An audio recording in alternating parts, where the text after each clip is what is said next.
You're now listening to Figure It Out, a custom 1/6 figure podcast dedicated to those who recognize work of excellence. And now, here's your host, Stiff Richards.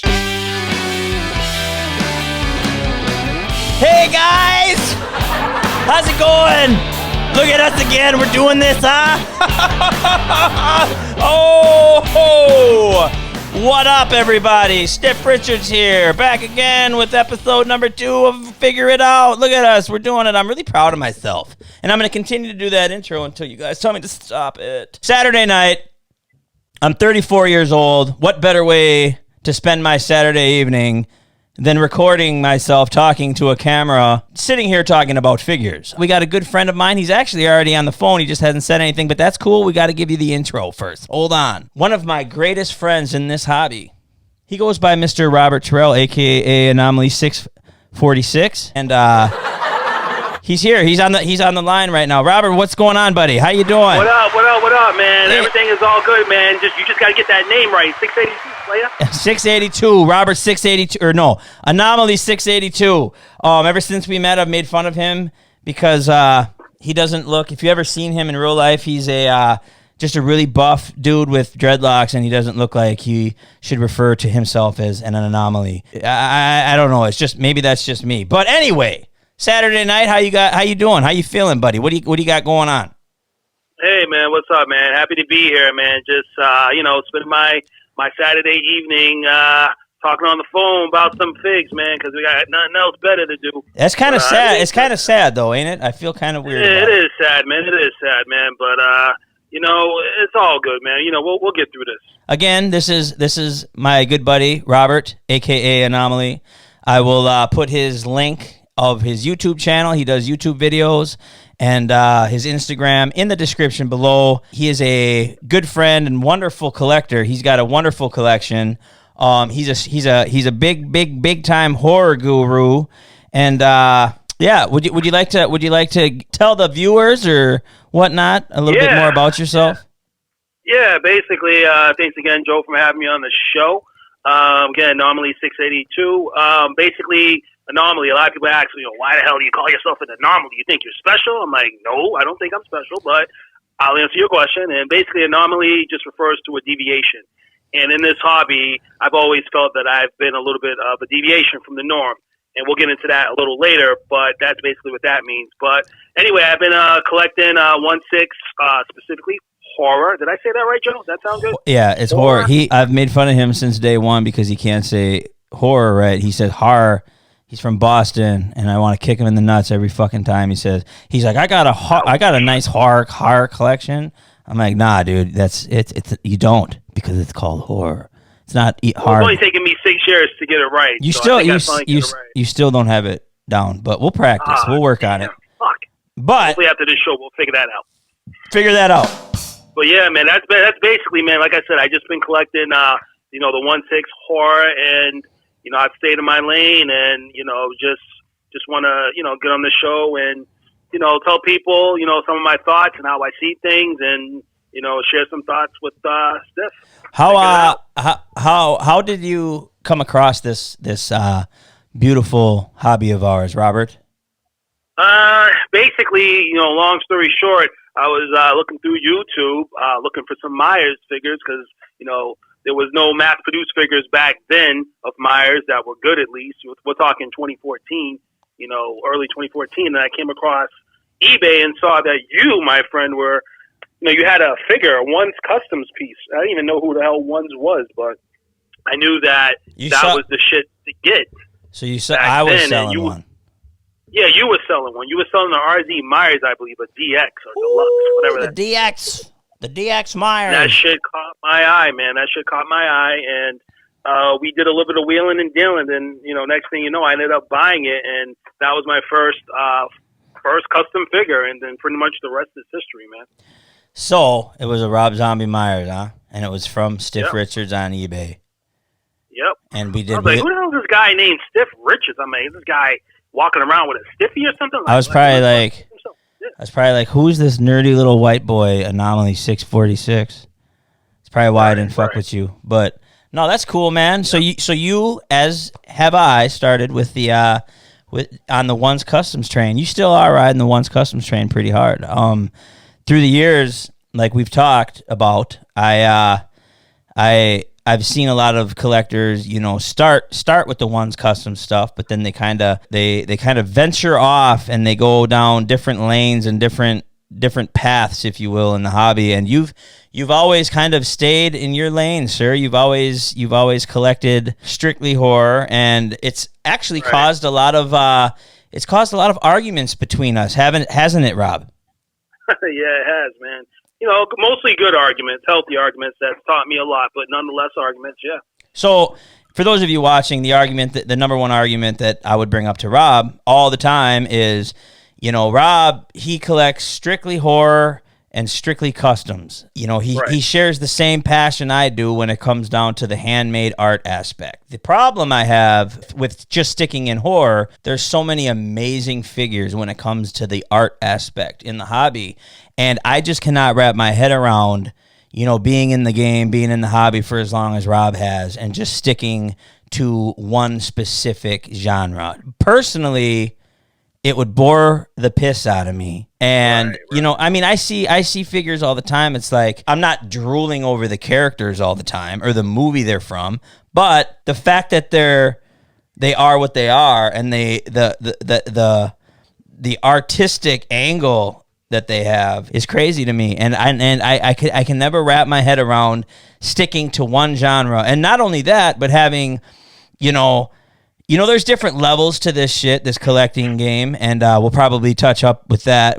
None of this is scripted, so we're just going to just talk. But a lot of this shit there's levels to it. And if you're in the horror genre and you want, like, quote-unquote high-end, you're looking more along the lines of Beetle Metalli, One's Custom, some Rain Man, but that's it. And me and Robert always bicker. I'm like, how can you just stick to those three fucking artists when there's this guy and he's doing this and she's doing that? And I respect it. At the same time, Rob's stayed near and dear to his heart and what he's passionate for. I can't say that he hasn't jumped on the hype train, but not like some have. Would you like to touch on that, sir?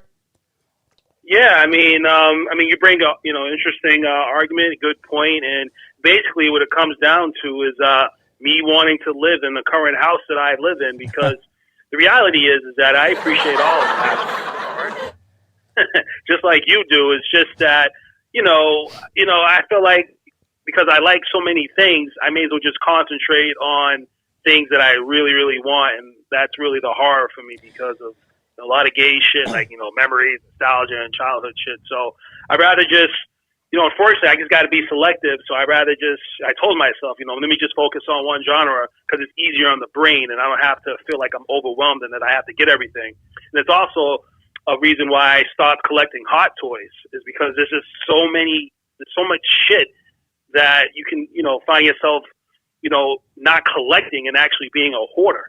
Yeah. And I don't. You are still a hoarder, though. Yeah.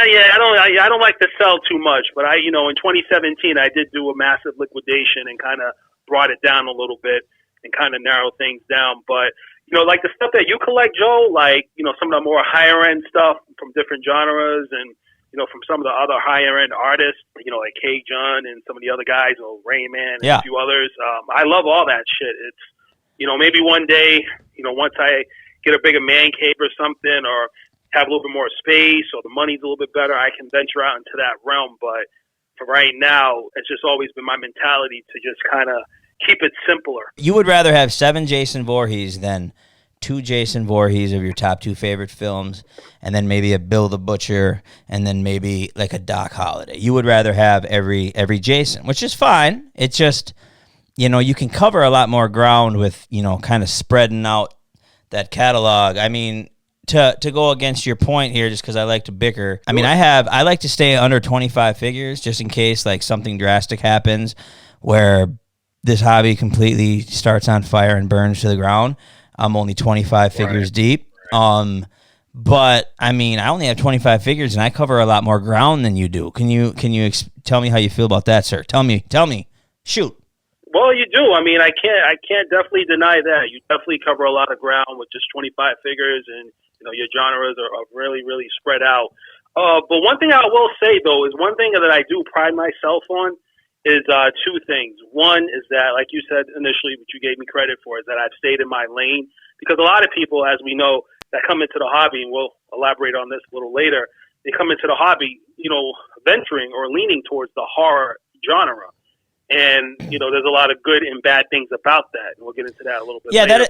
That is very true. Let me interrupt you one time. Sorry. Yeah, no worries. Because I'll forget. Like you said that a lot of the new guys come into the horror shit. I've been doing this for, 7-8 years, and I can confidently say that, 90% of the guys that first come into this, they all collect horror. And I was the same way. I remember FaceTiming Once Customs way back in the day, like watching him work and shit. He had to use an iPad because it was free Wi-Fi and he didn't pay his cell phone bill.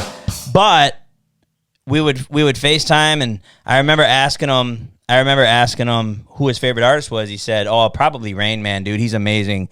And I was like, Rain Man? I didn't even know who Rain Man was. And he sent me the link to his website. I went through his shit, and I'm like, wow, he's very good. But who in the hell would want a Doc Holliday figure? Like, who would want like an Anton Chigurh figure? It didn't make sense to me. It's like guys that come in, they want the Freddys, they want the Jasons, they want the Michael Myers, etc. And this is how 90% of them transition. It goes Hot Toys or Movie Maniacs and NECA and shit, and then they're introduced to the customs, and then they find the horror stuff. They find the Once Customs, the Kanes, the David Tuckers, the Tanilas, and then if they're really into it, they kind of venture out to the Beetle Metallis and maybe the Rain Mans.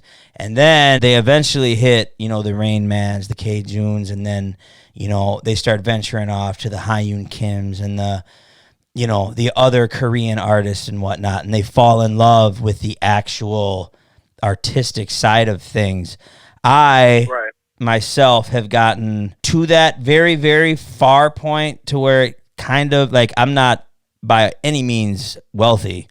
It got really expensive, and it kind of got a little sketch when it came to, if you buy a figure, like if you bought like a Hyun Kim Hellboy, what is that? I think my buddy paid $12,000, $12K USD. And, it sits in the back of your mind. It's like, what would I do if I ever had to sell this? So I kind of backed up, and I kind of stick with the mainstream, quote unquote, higher end customs, the highest quality that I can find for a decent price. But again, respect for you for staying in your lane. I don't know how the hell you do it. It shit pisses me off because I know, why it makes me mad. It's like, or it doesn't make me mad. I'm just saying it frustrates me a little bit because I know that and recognize high quality, and I just feel like you're missing out, dude. I feel like you're missing out. It is what it is, but you like what you like. You've mentioned before to me that you don't really like the real people look. You're more of a monster maniac. If you want to talk about that. Yeah, I refer to it as more of an abstract. Abstract. That's look. Yeah, abstract. Something that basically just meaning something that you don't typically see every day. And that's kind of what draws me. Even with the horror movies, like I'm not by no means like a horror movie expert and film guru and all that. I've always been more attracted to like the actual look and prosthetics and the makeup of these movies that I grew up watching. So I think that kind of lingers into my collecting habits. And to go back to the original question that you had asked, like regarding like what made me stay in my lane or why I stay in my lane, I noticed, based on what you just said, like for instance, like with the new collectors, they come into the hobby, Hot Toys, then, the horror stuff, and then they venture up, but that's assuming they stay in the hobby long enough. But one thing I noticed is that there wasn't anybody in the hobby that had just a massive collection of just high-end horror stuff. And if they were out there, they were closet collectors, so you would never know anyway. You're trying so hard to say the word horror correctly. I know, I'm struggling, man. I'm struggling. It's the Boston accent, but I did notice that, at least publicly, no one displayed kind of like everything just under like one roof. So, I would say once I got maybe 4 or 5 years into the hobby, I'm in the hobby now 7 years, going on 8. Yeah. Then that's when I decided to really stick to my guns and just really try to build a catalog collection, I guess you would call it, of all the greatest and best representations in the hobby and at that most high-end level that I can get them. Now, I obviously know, as being a collector in the hobby, me and you talk about this all the time, there's different levels to this art shit and this 1/6 thing. Mm-hmm. For instance, some people may view a Once Customs piece at a different level than like a Rain Man or a K-John and vice versa, or a Kane Productions piece or a David Tucker piece for all that matter. Right. But I've always been aware of that, and I've always had a plan. And the plan is to eventually, venture out into other aspects. But I'm enjoying the ride that I'm on right now. And again, the last point that I want to make is, again, with the name Anomaly, which is not my 1/6 name, by the way. Everyone thinks that that's like my 1/6 alias. That's just, no, it has nothing to do with 1/6. It's just another name I refer to myself as.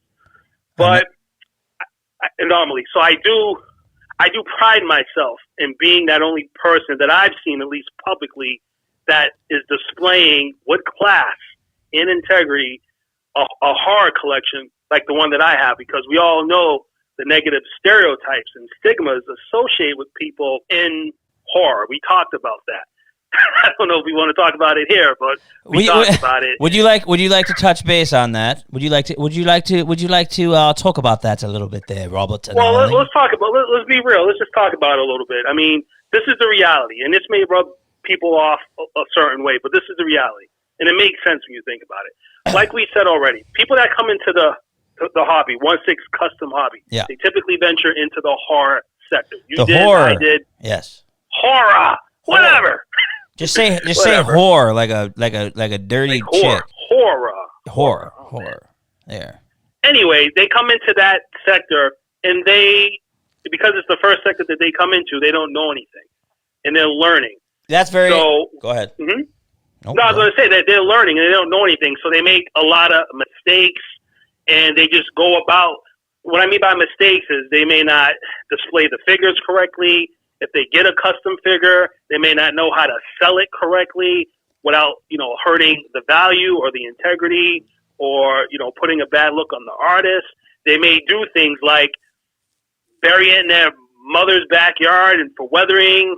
Yes, I've seen seen that. Throw some that. blood on it and think that it's the same thing as if they brought it directly from the artist, which totally fine with that. I'm not hating on anyone for doing that.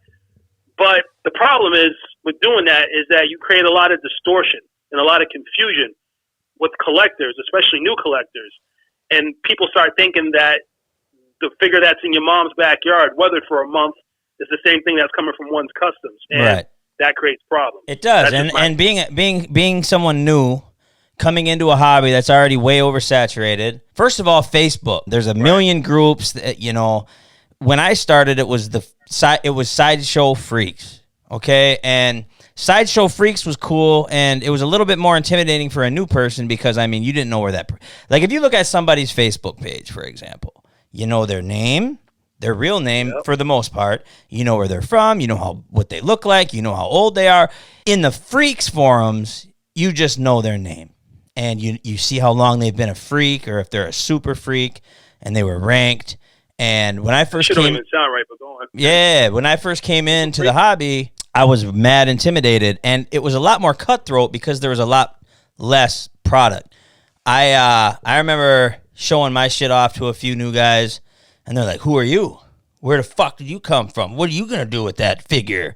And I'm just like, "Damn, this is pretty hardcore." But now with Facebook, with all the millions of groups, with the millions of options, and you can get head sculpts anywhere, and coveralls and weapons. It's everywhere. It's extremely oversaturated. It can get very confusing. And for a new collector, now mind you, the new collectors are the most important part of this hobby. They are the most important part of this hobby. It's just frustrating to see all the shit. I don't want to call it shit, but there's a lot of shit. And it's kind of like, you go into this with all due respect, your 1/6 horror group. You've mentioned it before as well. You go into that group and everybody's having fun, okay? And I understand that everybody collects for a different reason, okay? Right. Everybody collects for a different reason.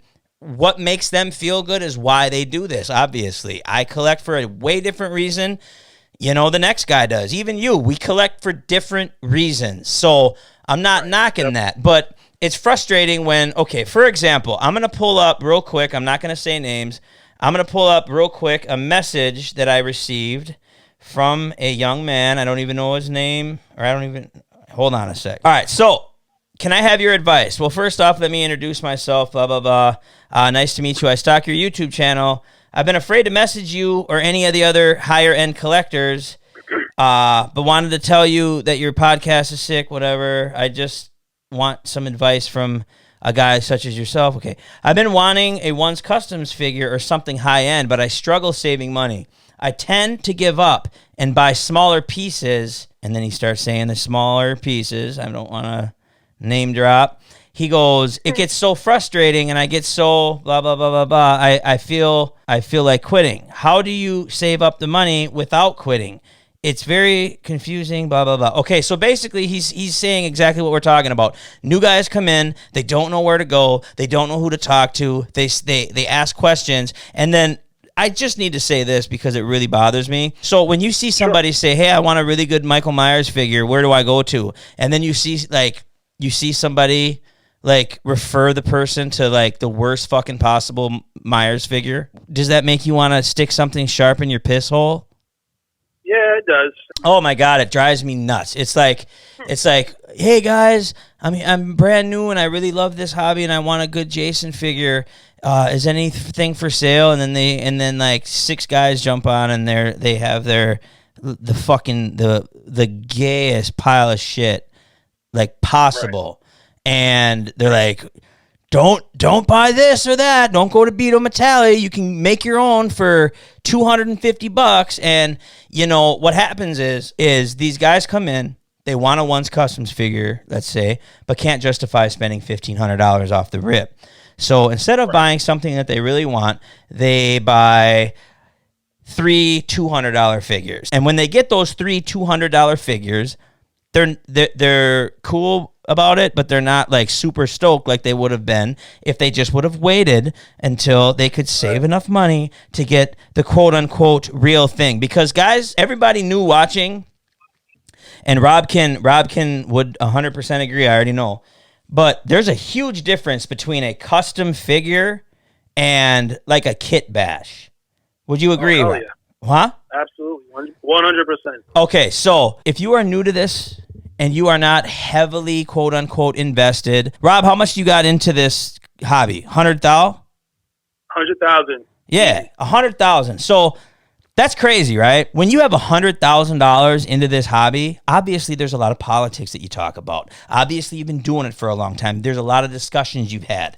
And it may sound like we're both douchebags. Oh, this is figures, this is toys. Look at them talk about there's something different between a custom figure and a kit bashed figure, but there really is. And when you're spending that kind of money, it has to be talked about. Now, some people like to take a Hot Toy figure and break the fucking arm and paint the hair over, and they're like, look at this custom fucking thing I got. It's custom. It's not custom, bro. You take a Sideshow Jason, right? Speaking of Sideshow Jason, don't let me forget about the Trick or Treat Studios announcement that they had today. We've all been hearing craziness about it. But they'll take a Sideshow Jason. Yeah, they'll take a Sideshow Jason, and then they'll bury it in their backyard, and then they'll water it and shit, with the flowers, and then they'll let it sit there, and then they'll maybe throw it against the wall, and it's just fucking rowdy. And they'll upgrade the mask and the machete, and if that's what they want to do, that's fine. That's totally, honest to God, totally cool. But it's 2 totally different hobbies. That collector is not in the same custom hobby as me or Rob. You feel what I'm saying? And 100%. Yeah, and that gets confusing to the new guys when they come in. It's like, why does this figure cost $200 and the part 3 from Beto Metalli cost $5,000? And it's just the politics. And sitting here talking about it and hearing myself back through this computer, I even feel like I sound kind of like a douchebag. Well, let me add to what you're saying to add some more balance to it. First off, shout out to 16R. I am an admin in that group. Great group to go to, particularly for people that are new to the hobby. That's what we cater to, and there's not too many groups like 16R because we're strictly 16R. But anyway, I like the group. I like the group. Definitely, but we have to be honest about what's going on, because the reality is that, first off, just to give everyone that's listening some context or frame of reference, when I first got into this hobby in 2014, even though it was the peak of the hobby, it was a very different time. There was a lot less access, a lot less figures going around, and it was just harder to get information. And like you said, Joe, you had to refer to like the sideshow freaks and shit, because Facebook was just starting to pop off. So that's one of the reasons why I levitated towards you, because I had purchased something from you. I could tell immediately that you knew what you were doing and you were working with ones. And I said to myself, if I'm going to fucking be in this hobby and spend thousands of dollars on figures, I need to know what the fuck I'm doing. So, me and you, started building a relationship, and you became my mentor, and you taught me pretty much everything I know in the hobby, which I can acknowledge. And it made me get to the point that I am today. But going back specifically to what you're saying, the reason why we need to have this discussion about basically art versus arts and crafts is not really because we're being douchebags or we're being elitists, which we can talk about that in a little bit.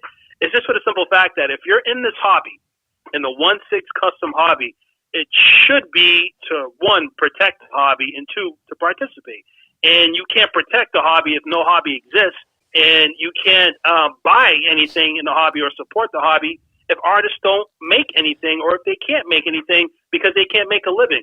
So the problem is because a lot of our new collectors come into the hobby, they don't have any direction, and they're in the horror section. Coincidentally, again, like you were mentioning, Stiff, there's just a lot of confusion versus real art pieces made by legitimate artists that have established reputations and do this shit for a living, versus some guy that either works at McDonald's or Walmart or is a professional, whatever, and breaks off an arm and paint a figure and call it the same thing, and it confuses people. Would you care to go into detail or provide examples of how to protect the hobby?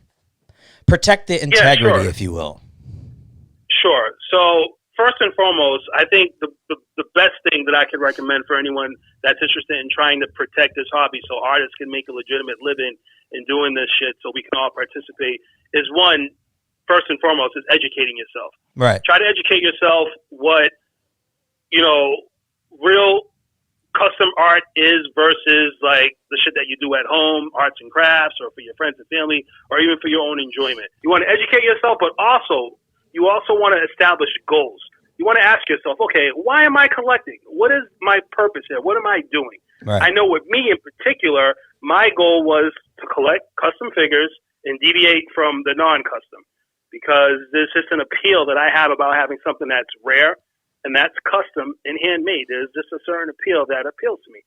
You can't get that with a mass-produced figure. I love mass-produced figures. I own a couple myself, but that's just how I look at it. So educate yourself, one. Two is develop goals. And then three, another way that you can protect the integrity of this hobby is just understanding how these artists make their living. So if you have a figure, I'm not going to name drop here, but you don't want to be like somebody that I knew a couple of years that had a figure, an elf figure from One's Customs. Yeah.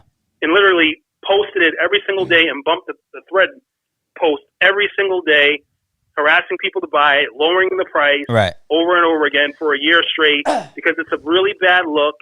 And I mean, I don't know what you want to say about that. Yeah, let me take the ropes here, the reins. Okay, so let's story time with old Stiff Rick. Let's just I need to learn my buttons. Okay, story time with Stiff Richards. So yeah, I run One's Customs email a lot. I've been in charge of his sale inquiries since 2013.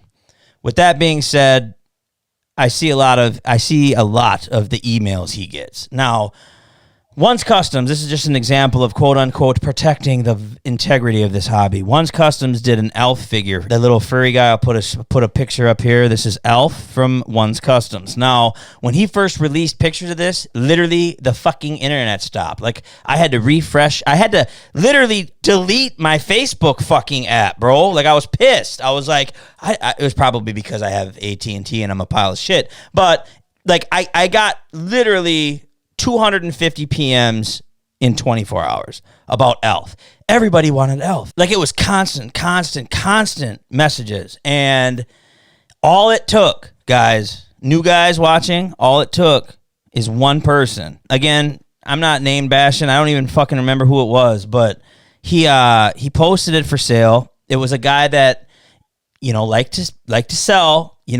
There's some guys, and this is with all due respect, if you have to sell, if you have 4 figures and you want a new one and you have to sell 2 figures to get the new one, you should probably consider, collecting Funko Pops or some shit, because you're gonna do nothing but water down the black market. But that's a whole nother topic. But this guy, he had Elf. He posted it for sale.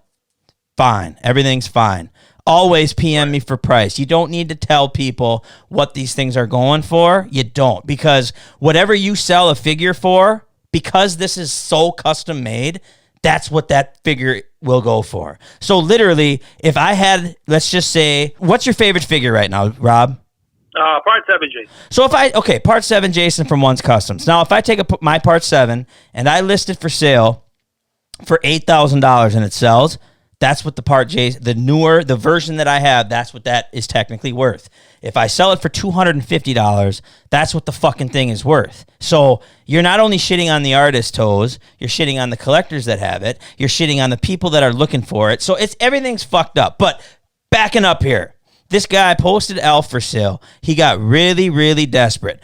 Bump, price drop, bump, willing to take trades, bump. And guess what happened to the emails that One's Customs got? They stopped. Hold on. They stopped. Nobody wanted Elf anymore. And I'm sitting back and I'm like, no shit. You know why they don't want Elf? Because when people are spending $1,500 for a toy, they need to feel confident in their purchases. You know what I mean? And if they're like, wow, nobody's buying Elf, why in the fuck would I buy Elf? So you know what? One hasn't made an Elf since that guy single-handedly destroyed Elf. I heard the other day in a chat group, this one guy bought a figure from a collector. He paid the collector, and like 2 hours later, like the guy hasn't even shipped the figure yet. He sold that figure for less money because he like changed his mind or some shit. Like these things, these figures, they deserve more respect than that. It sounds corny, but it's like, guys, One's Customs feeds his family this way. Beetle Metalli, Rain Man, this is their job. K June, shout out to my homie Johnny Chung Kinman, one of my favorites. They do this for a living. Now, I literally sold this. I'm not going to say the figure because I don't want people getting pissed. I'm not shotting on anybody. It's just things that need to kind of be talked about, I feel like. And we're going to sit here on a Saturday night and we're going to figure it out. But this guy put a figure for sale that I remember selling for one. One made the figure. And he goes, can you please list this figure? So I said, yes. I listed it. I think it was like $1,500 for the figure. Some guy bought it. He ended up selling it. A couple more people ended up getting their hands on it, trading it like fucking baseball cards. It landed in another guy's hands and he was desperate. He came across something that he wanted more, and he was literally selling it for like $300. And it was like, God damn it. I'll get better with the buttons. But he ended up selling it for like $300. He like posts, or like $400. He posts the price and everything. I'm like, okay, not only is this guy, like, why the fuck did you buy it in the first place if you're going to sell it 2 days later for a third of the price? The guy says that he was just being nice, whatever. It's fine, whatever, bless his heart. But it's like, I'm asking you, buddy, do you think that One's Customs could, bust out? He has casts of that exact Myers. Do you think that he could bust out another one and get what he was asking for it in the first place now? No. The collectors single-handedly ruined the price of this. Now, I know that this shit's way overpriced. I get it. It's way hyped up in price, and it just is what it is. But to keep those prices, to keep those artists going, you got to protect the integrity of these pieces. If that makes any sense to the new guys. Again, if I wasn't involved in this hobby and I heard what I'm saying, I would think that I am a douche. These are toys, I get it. But when you're spending thousands and thousands and thousands of dollars and you've been doing it for years and years and years, I feel like it is our job to protect the integrity and, help these artists continue to produce the things that we love. Rob, hit him with it. I agree with you 100%. And to add to that, partly one of the reasons why I wanted to come on this show, and first of all, I think this show is a great platform for the hobby because, hey, thanks. Again, a lot of people didn't have you're welcome, man. A lot of people don't have the luxury of having, one of the, all-time most knowledgeable people in the hobby, such as yourself. Oh, come on now. Hold your hand and walk you through the fucking trenches and shit like I had. I had that opportunity, and I was fortunate for that. So I kind of feel like right now, because, not trying to, toot my horn or whatever. I say this humbly, but I feel like it's my obligation and my responsibility, especially as somebody in the 1/6 horror realm that has the type of collection that I have and that's representing this, the stuff that I have in a way that is not typically represented. I feel like it's my responsibility to help educate people. So that's one of the reasons why I wanted to do this, the show with you and talk about this. So again, we're not bashing anybody. If you like ripping off arms off a figure and throwing blood on it, hey, that's you. I have nothing against that. Yo, but if I was good at that shit, if I could sit down and I could repaint a head, or if I could, do that type of shit, I swear on my mother, God is my witness, I would. But A, I'm not good. I'm not good at it, and B, it's just not my bag. But well, that's the point. That's the point. The situation is that if you were to do that right now, whether you were good or bad, the fact of the matter is you're not doing that for a living. Right. So the fact of the matter is that if you have someone like a Once Customs or a Beta Metalli, the people that I buy a lot from, these people do it for a living. So it is important that we have a healthy conversation and that we distinguish between what is fan art and real custom art that people are going to actually, spend money for and, potentially throw it out in the black market one day and have its values preserved and all that. It's a healthy conversation that you got to have, because if you don't have the conversation, then all you end up having is all these new people coming into the hobby thinking that, fan art is real art. What I mean by real art, just made by a legit artist that does this for a living. And then you have a hobby that just doesn't thrive. And I don't want to see that happen. I don't know about you, Sid, but I don't want to see that happen. It's very, very, very close to, like, shitting the bed. And I hate to say that. And with, let me just get this out of the way. Redman Toys, bad news. I understand a lot of people cannot afford a Rain Man Build-A-Butcher nor find one. I was looking for an Eagle Eye Build-A-Butcher. The version 1 Brawler Eagle Eye. Rain Man made it back in like 2012 or some shit. Okay, let's just take a trip down memory lane, shall we? So, sure. Back when I started this shit, again, Sideshow Freaks. God damn it, I have something in my throat. That's what she said.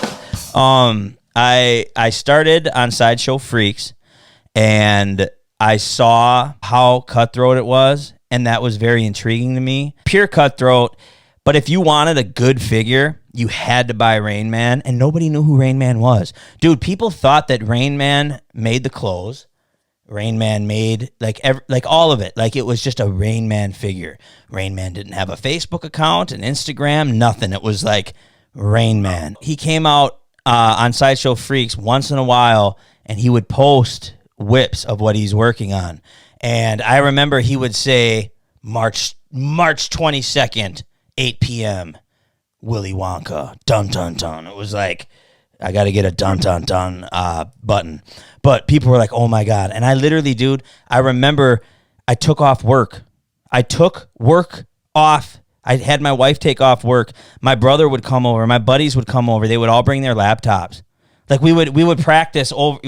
I would stand over him with a timer. I'm like, go, go, go, go, go, and everything was just fucked up. It was just like we were practicing because once 8 o'clock hit, bro, it was a fucking wrap. Now it's like when Chucky came out, that Chucky that Rain Man just did. We're talking about back in the day. How many Bill the Butchers were there? The full set? Like I think there was 35 Eagle Eyes. They sold out like that. There was 10 Chuckies. Okay, 10 in the world.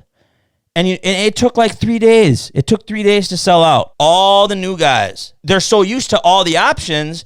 They're like, yeah, maybe I'll think about it. I'm like, it's for sale right now. What the fuck's wrong with you? You bump your head. They're like, nah, I'll just, I'll sleep on it. The next day, I'll text them. Some of my buddies, I'm like, do you get Chucky, man? He's there. I'll think about it later tonight. And it's crazy to me. It's like I wish that we could just go back in time to magical 1/6 figure land when it was just fucking bout it.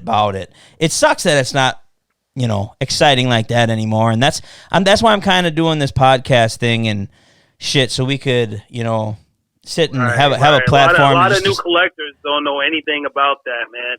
Even myself, because when I got into the hobby, it was kind of past that phase, or it was dying out. It was just transitions were in effect.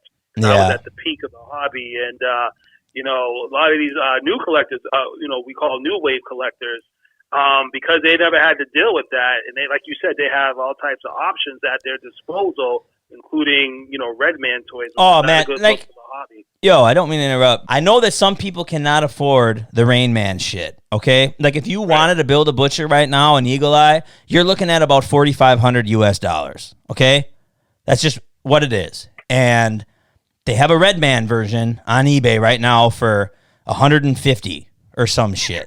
Somebody sent me a Red Man Toys, Red Dracula. I fucking opened it up. I beat the piss out of it, and I fed it to my dogs. I had to take it down because I was getting attacked by a bunch of Red Man guys, which is understandable. But what is happening, the reason I don't like the Red Man Toys thing, I am a huge fan of Rain Man. Rain Man used to release, 3 or 4 beautiful sets a year. I remember one year it was like the Shining set with the twins and Danny. Then it was Reagan, or vice versa. Then it was the Dracula at the end of the year. It was the Priest. It was like, dude, in 1 year. Now, he maybe releases a head sculpt and a run of 10 Chuckies. And I talked to him. I'm like, dude, why aren't you doing figures no more? 2 things. 1, clothing. Clothing is impossible to come across now because the wait list is over fucking 15 months. Yunsel's wait list is literally 15 months. It's at least a year wait. Now, if you're an artist and you want to do, some there's ways around that, I guess. But, he can't make a living waiting, sculpting something, takes 5 days, paints it up. He can't wait a year for the clothing to come in. I think that Rain Man and other bigger artists that helped put Yunsel on should get priority, should be able to get budged up in line and say, hey, everything stops until we finish Rain Man's shit.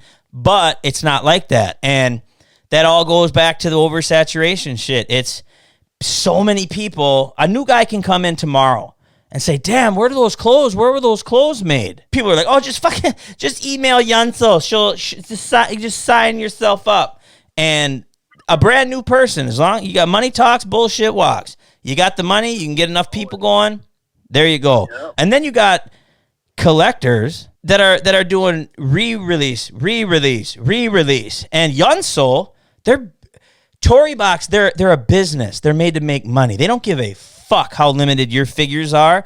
They are saying, oh, the collectors are okay with us re-releasing all these clothes, so let's keep on doing it. And then what happens is they start releasing stuff that Rain Man has done, that K. June has done, that fucking other artists like Kim Sarong, dude. Like, are you serious? Not good. Yeah, it's not good. And people, I have fought with people my entire 1/6 scale career.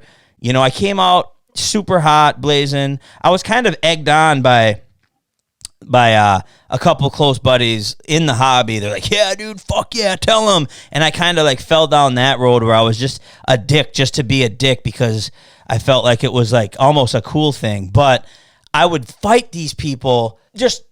I'm talking, Rob, hundreds of people. It would be me versus 100 guys. Just fuck you, fuck this. And I obviously was going about it the wrong way. But like I said, I've been trying to protect this shit since I started, because I knew that if you keep doing this, you keep doing that, if this happens, if that happens, these artists are going to stop making the stuff that we love to collect. And that is what's happening, obviously. Right, unfortunately. So I've just talked a whole bunch. Would you like to take the mic? I'm out of breath because I have bitch tits. No, I mean, everything you're saying is true and it's relevant. And like we were talking about this not too long ago, me and you, is like, how do we kind of slow things down and prevent, all the saturation and, the phenomenon that you just explained with the limited clothing and all of that. But I don't really know if you really can, because there's just more and more people coming into the hobby. So I guess the only thing that you really can do is just educate people and make people aware of the existing circumstances that are currently going on right now, to keep the existing artists that are doing, like Rayman, Beto Ones, and K-Jun, and a few others, allowing them just to keep making figures. So in order for that process to occur, we have to just make people aware of, exactly what it is that they're doing when they post certain things, or, give false perceptions of things that just aren't, in proper relation to what the realities are of the current hobby. So, I mean, I don't know about you, but that's the only solution that I can think of. And I think you having this platform right here has come at the right time. I remember when you brought this up many years ago, and now that it's finally happening, hopefully we can gain some traction with that. It should be good. I'm excited to see where this goes. I like you said, I've been wanting to do this for a really long time, and I'm finally kind of doing it. I do know how I am, and I will tell you this is only our second episode. This podcast, if I continue to do it, I'm learning as I go, obviously, but if I continue to do this, it's only going to get juicier and juicier and juicier. And it's meant for entertainment. It's meant as like a teaching platform. It's meant for newer guys. It's meant for the OGs. It's something that I feel the hobby needed, and it's cool, man. I mean, Saturday night, I'm literally chilling in my room. I got all these little gay-ass green lights and blue lights going on with my little lantern with my scary little petter-ass guy in the corner, and I got a beer. It's super chill. We're going to continue to do this, and yeah, everything's tits. So, since we're on the subject, though, we're talking about, like, hobby preservation and stuff like that. What do you think about the news that just dropped recently that I think caught the entire hobby off guard? And I'm talking about the Trick or Treat Studios trade show that showed off some interesting stuff. I don't know. You know anything about that? You hear about that? I did hear about it. All right, so let me explain to you. I understand that a lot of people don't know how to go about this. A lot of people in our hobby, the custom figure collecting hobby, they don't know how to take it. Right? Am I right? Did you I know that your fucking PMs were blowing up. Were they not? Yeah, I had a lot of discussions about it today. Yep. A lot of people weren't happy. Am I right? Yeah, a lot of people weren't happy, but some people were more happy than I was expecting, to be perfectly honest with you. Okay, so the horror chats were blowing up. I'm in a few chat groups. Everybody's messaging me. It's crazy. Okay, so from what I understand, it was Kane and Tanila that did the prototypes. Correct. Am I correct? Correct. Okay, so number one, Kane Productions, great artist, very talented. He's been working for Trick or Treat Studios for years. Did you know that? I did not know that. So I just pulled up his Instagram. I'll post it right here on the podcast so people can see. So it's like a full range of mini busts, ornaments available, stuff like that. All Trick or Treat Studio stuff. The guy is a phenomenal artist, and he's been working with Trick or Treat Studios, or Trick or Treat Studios been working with him for a long time now. So him doing 1/6, it didn't really shock me. Like it seemed to shock a lot of people. Tanila, did you know that Tanila worked with Kane's Productions before she worked with One's Customs? No, I did not know that. Tanila worked with Kane way before she even knew One's Customs. So a lot of people messaged me. I saw a lot of people message One because I run some of his social media stuff, and everybody's like, "Did you see this? Did you see this? Did you see this?" And I talked to One, and One was like, "Dude, this is great." You know what I mean? Like, One was genuinely, and I can tell when he's bullshitting, One was genuinely stoked. He's like, "Dude, that's fucking awesome." And I mean, I can see where people were kind of like, well, I got a Tanila One's Customs figure that I spent X amount of money on. Now they're like $60 Trick or Treat Studios. Let me tell you something that I've learned over the 7-8 years of being stressed out. Rob, are you listening? Oh, yes, sir. I'm listening. Okay. When it comes down to that type of shit, you have to remember one thing. The guys that are going to buy that would never buy the stuff that you have. Right. No, I'm serious. Like they would never buy, a $3,000, $3,500 Hobel Myers. Right. And it's funny you mentioned that because I had a discussion with a friend about that. He said the same exact thing that you just said. But the only thing that I said when he said that comment was my biggest concern was more or less for the new collector coming in, because the new collector coming in, they haven't established yet whether or not they're that type of person to spend $3,000 or $2,000 on no, a figure. And that makes total sense. But the guys that are in this, let me tell you this. Okay, with all due respect, I personally think that Trick or Treat Studios doing that is great for the guys that want fucking Michael Myers figures. I think it's great. I wouldn't put it past them that they're going to hit up Freddy's and Jason's. I mean, they got a lot of likeness rights or whatever the fuck that is. I don't really pay attention. Yeah, that. See, you can't say that. I can't say her. Say license. There we go. How do you pluralize license? I just say licenses. I don't know. Fuck, you don't know how to say it either. You don't talk shit. So they have the license for a lot of different things. So I do think that they might go down that road of 1/6 because they obviously, like every other business, they watch what's popular. And, you go into these Michael Myers groups and you see nothing but 1/6 this, 1/6 that. They see and they know how popular that is. Now, with that being said, with all due respect, how much do you think that figure is going to cost? $150? $200? They're saying $120. That's what they're saying. Okay, so it's $120. Now, I'm not no mass-produced retail collecting guru, but I'll tell you one thing. I have a Beetle Metalli Michael Myers original from like 2009. Like mint, untouched, like pristine. It's one of 6 left. It's one of maybe 2 that are complete. I have that. Now, I'm not saying I'm better than people. I'm saying I don't give a fuck about what's going on outside of that. I have that. That's what I love. That's my set. You know what's going to happen though, dude? They're going to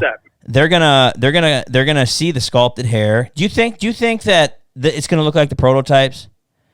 No, it's going to look 1,000 times worse, especially at $120. Right. Now, Connor DeLess, you have his masks. You have the trio, the Leatherface trio. Very few people have that. Connor DeLess sold his molds to Trick or Treat Studios. He sold the Pretty Woman, the Killing Mask, and the Old Lady Mask to Trick or Treat Studios. And he sold plenty of other molds to Trick or Treat Studios. Now, Trick or Treat Studios came out with those masks.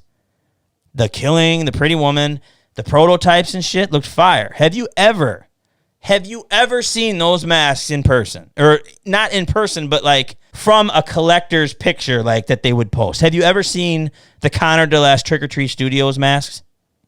I have. So what did you think? I thought they looked like shit.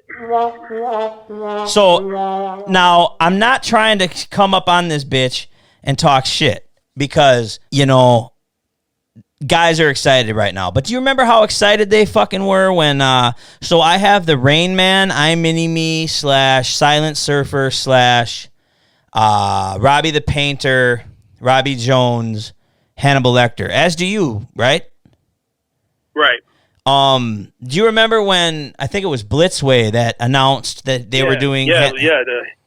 Right. Yep. So Blitzway released the Hannibal Lecter figure. Everybody, like, holy shit, everybody was messaging me. You better sell your $2,500 one before it's not worth that anymore. And I'm just like, bro, wait until that thing is released. At the end of the day, now that Hannibal Lecter is long been since released, like, if you saw that thing up for sale, would you even give a fuck about it? No. I've seen it in hand too. It's not awful. It's a good offering for a mass-produced figure. But did I want to sell my custom version, the one I have? Right. No. Right. So and honestly, and even if it was better, I still wouldn't want to sell it because I'm into custom art, man. Right. You can't rock mass. Right. So that doesn't bother me. Honestly, if it excites certain people that like this type of shit, then I'm all for it. I'm low key like a fan of my boy Dean Knight. I don't know if you know who Dean Knight is, but he does like a lot of, hot toys, and he does kind of a lot of random shit. I've been subscribed to him for a long time, and I love watching his videos. Every morning when I wake up, I'm like, I throw my headphones on because I'm fucking hearing impaired, and I'm with my dogs getting ready for work. And I'll go through my subscriptions or whatever on YouTube, and I'm like, fuck yeah, Dean Knight uploaded a video. Now, Dean Knight, I would bet you my left nut that he already did a video or mentioned it somewhere that he's excited about this Trick or Treat Studio shit. Those guys, they're just into a different thing. And if that makes Dean, my homie Dean Knight, excited, because that fucker, he'll shave down the hair and he'll put real hair on it, he'll repaint it, and he'll probably send shit off to get tweaked or whatever. That's what he likes to do. And if this whole Trick or Treat Studio thing is going to pump up these guys, then more power to it all. But I understand where you're coming from when you say that you don't feel, 100% confident about. Let me just emphasize, because I don't want to come off like I'm an elitist.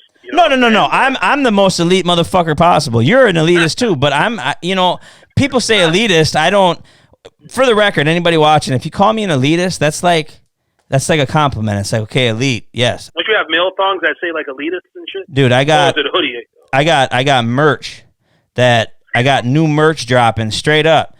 It's a SSG crew neck with elitist across the front. It's fire. But right. I'll send you one, buddy. What's your size? Triple XL? Extra large, baby. Yeah, large, fucking man. Triceps and shit. Go ahead. It's like the condoms, man. Extra large, man. No, but just to emphasize quickly before I forget, I don't want anyone to think that I'm like hating on like mass produced. I own mass produced statues, PCS, Sideshow. I even have a whole DTOF full of D-toys. Just one though out of 20. Excuse me. Do you really? Is this a DTOF that you refuse to show me?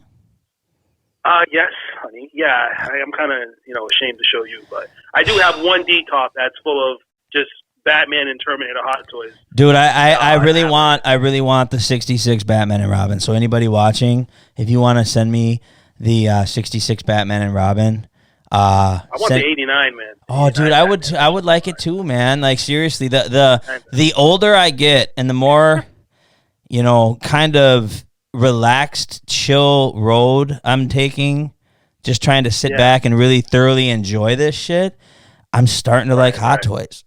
Like, dude, the Ecto One. Hot Toys, that goes with my point. Like, I'm not hating on anybody that wants that shit, or even this new Trick or Treat Studio shit. Even though I do think that people are going to be giving their hopes up, unfortunately, because I don't think at $120 price point it's going to be anything that's really all that great. But at the end of the day, though, my only concern is that, because I was reading some of the posts on one of the groups that I'm affiliated with, and people sending me screenshots and shit.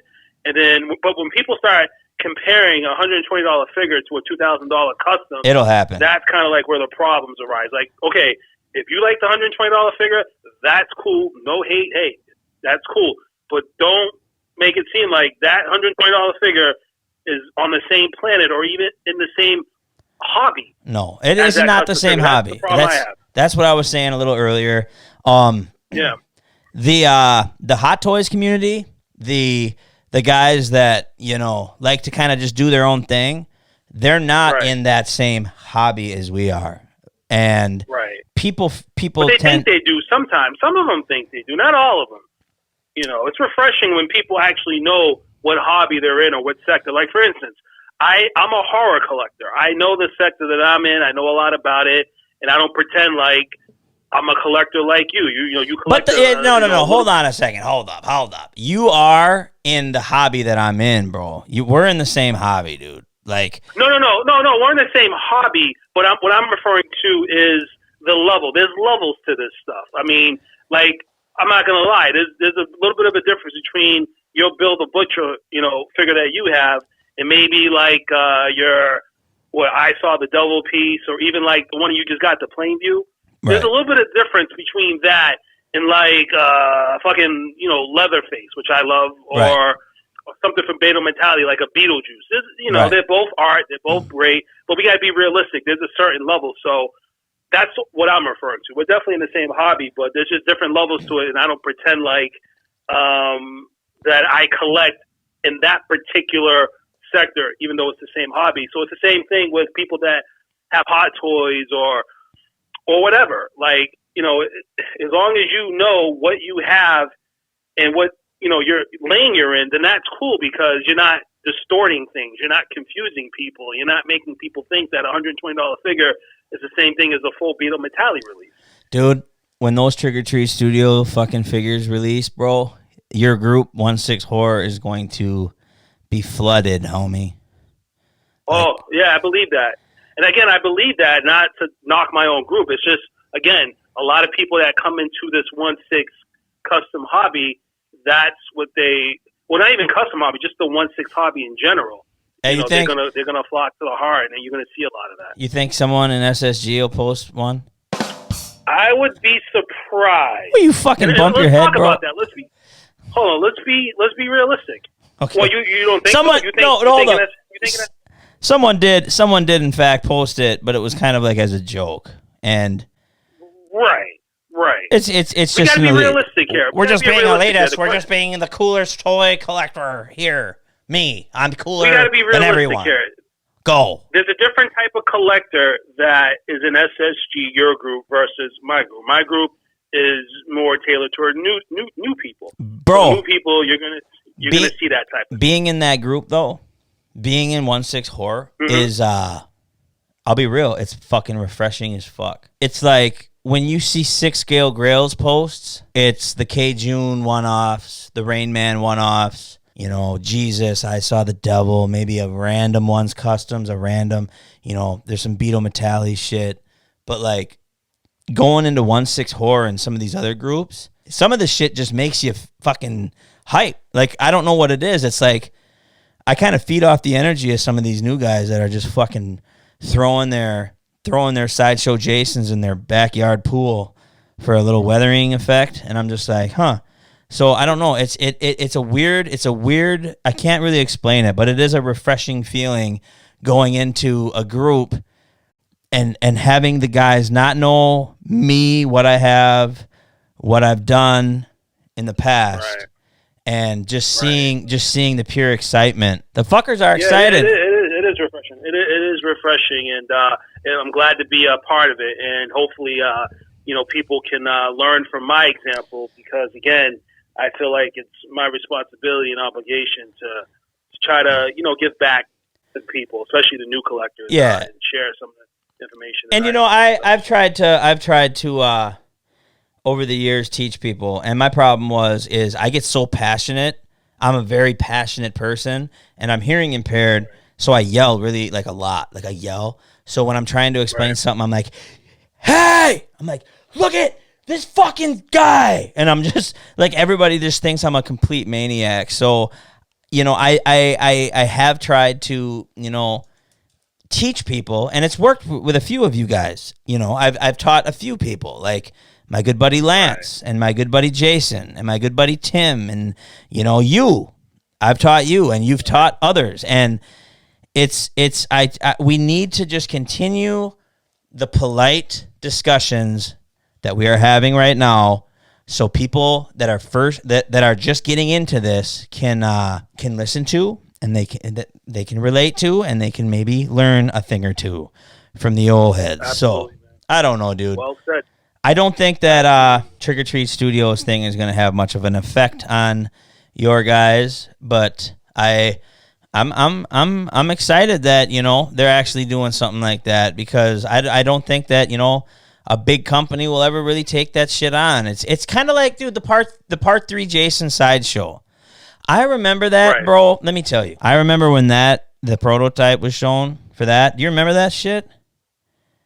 I do. And I have one of my favorite figures. New guys watching, when you have a part 3 Jason from Beetle Metalli from the run, not a commission, there's a big difference. We'll get into that in another episode. But if you have an original part 3 Jason Voorhees from Beetle Metalli from the run, and you get home from work and you crack open a beer, you go down to your toys, you start whacking your willy. No, but you look at your figures and you're like, damn, I have that.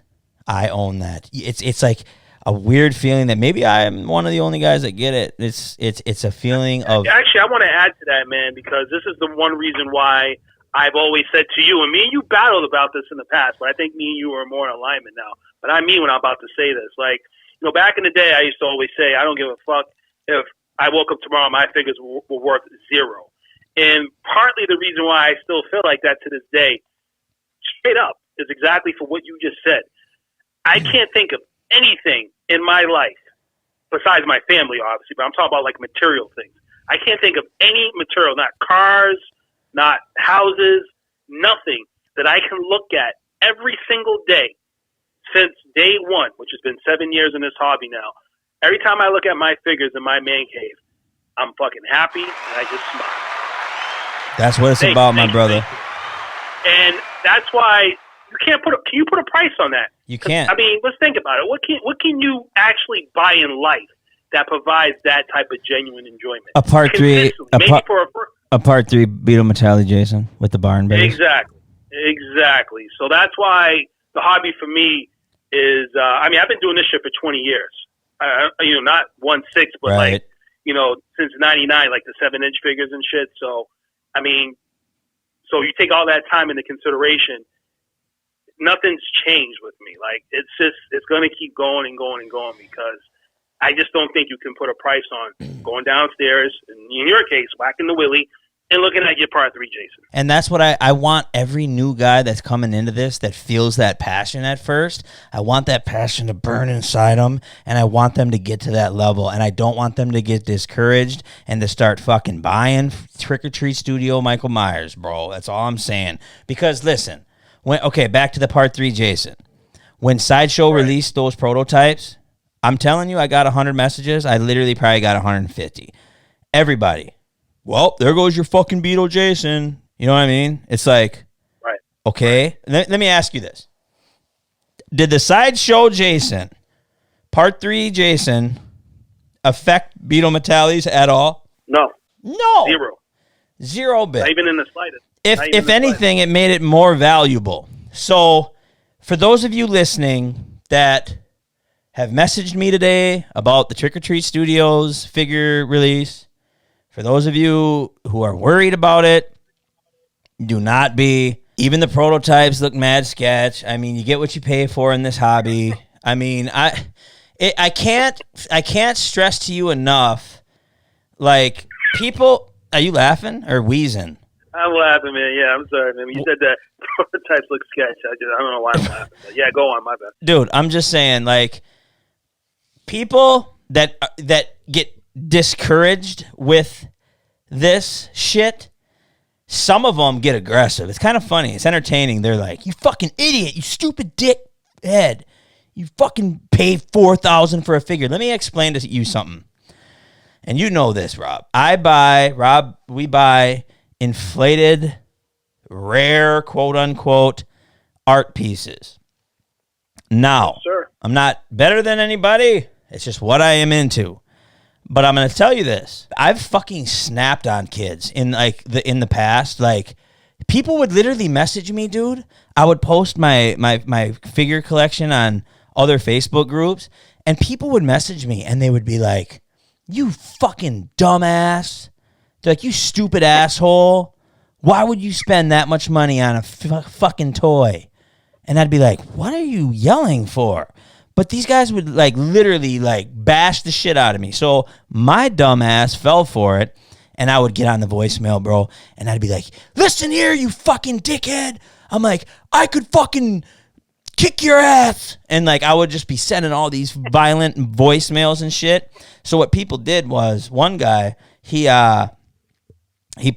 recorded all my voicemails. I was just fucking going off on him. Just like an idiot. It's stupid. It's way long ago. It's over with. But I'm new and I'm all intense. I'm like, this is what custom guys do, right? They call each other gay. But I sent all these voicemails to this dude and he posted it all over like OSR and shit. And like, and he edited it out. So it was just like, I said to him, I was like, for example, I would be like, quit fucking talking shit to me. I could buy all your figures in one sitting on fucking eBay. You're a dickhead and you don't need to talk shit about me, blah, blah, blah. But he would edit it out so it was just like, I could buy all your fucking figures off eBay, bitch. I'm fucking better than you. It just made me sound like way, way worse than the original voicemails. But point of that story, I'm trying to use the carrot, not the stick. Like my mom used to tell me, Joe, use the carrot, not the stick. I still don't know what the fuck that means. What does that mean? It means like if you're a rabbit, if you, like I think it's a bunny rabbit. So if you're trying to train a bunny rabbit, you use the carrot and you like hold the carrot down and you're like, hey bunny rabbit, do you wanna treat? And the bunny rabbit will slowly like begin to learn and trust you, and you give it the treat, and then the bunny's like, fuck yeah, thanks for the carrot. You don't use a stick and beat its ass. Right. You get what I'm saying? Use the carrot. Use the carrot, not the stick. Now, I came into this shit with a fucking baseball bat wrapped in barbed wire, just fucking everybody's shit in. And dude, I fucking to this day, went straight Negan on people, man. bro. I to this day, I sit back and I think to myself, I'm like, dude, I love this hobby so much, and I'm literally fucking screaming at people that love this hobby too. It didn't make any sense. And you did that video with our buddy Dan Terezzo. He the preconceived what was it? Pre-labeling of pre-labeling preconceived. What am I, a fucking queer? The pre-labeling in the 1/6 community. The community is very small, and I'm telling you right now, once you make a name for yourself in this small community, it is next to impossible to change that shit. And I created a fucked up name, especially in the horror side of things, because like we've been talking about for fucking an hour and a half, the newer guys are mostly in that corner. So the horror fucking fans just think I'm a pile of shit. And I hope that, they give me a second chance, because I'm really not a bad guy. Rob, honest to God, you ain't hurting my feelings. Am I a bad dude? No. Like, you're not a bad dude. I always told you straight up that I think you're a stand-up hell of a guy when you're not being a tushy poo. I don't know what the hell that means, but yeah, like you said prior, sometimes in the past your passion just got you in trouble, and you learning from that, and I think even you just doing this show shows that you really want to give back and deviate from that past persona. So kudos to you, man. Last couple of things. I'm driving with my wife one night, and I get a voicemail from Nenny D. And I just played the voicemail. It was my Bluetooth. My phone was connected to my Bluetooth.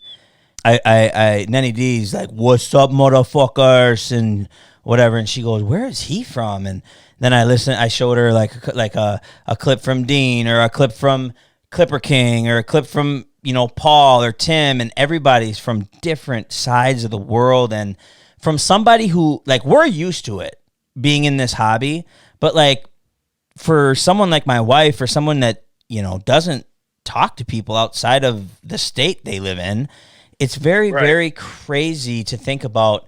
Like, we're a community of collectors that share the same passion from around the entire world, and I think that is fucking amazing, dude.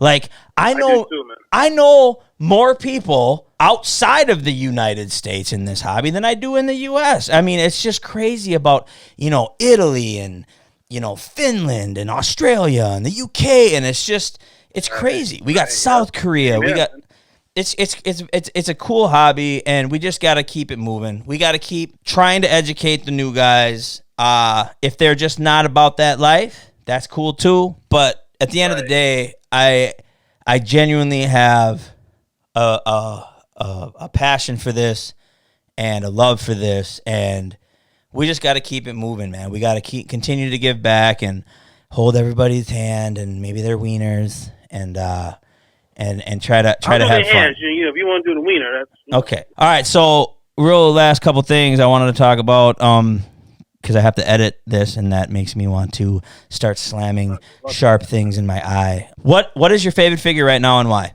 Hurry up. Part 7, Jason. Favorite figure right now? God damn, that's kind of getting me off guard right now. Damn, that's a tough one, man. But yeah, I'm gonna have to say the Part 7 Jason, man. Okay, so why?